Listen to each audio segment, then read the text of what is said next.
Президент республики Егор Борисов в городе Благовещенске принял участие в заседании Совета при полпреде Юрии Трутневе.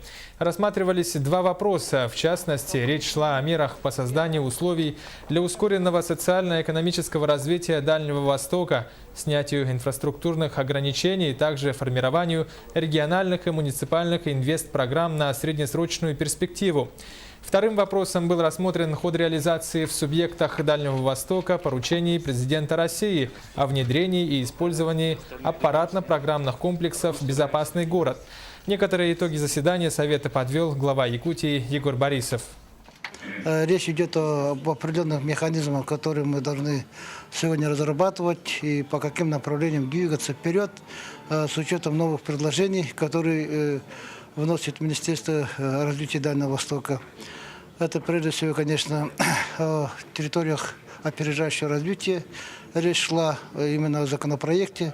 Кроме целевой программы развития Дальнего Востока и Байкальского региона, мы участвуем в других федеральных целевых программах. Только по прошлому году за счет этих программ в республику получили около 48 миллиардов рублей. Второе направление – это, конечно, тот новый механизм, который сегодня создается, это создание территории опережающего развития. И, соответственно, обсуждался законопроект, где мы внесли свои конкретные предложения. Законопроект сам по себе нужен для Дальнего Востока, потому что наряду с тем законопроектом, который мы обсуждали в городе Якутске недавно, с участием сенаторов и депутатов Госдумы, тех механизмах совершенствования, которые были направлены по развитию Дальнего Востока, мы сегодня обсуждали и другой закон, который не противоречит тому законопроекту.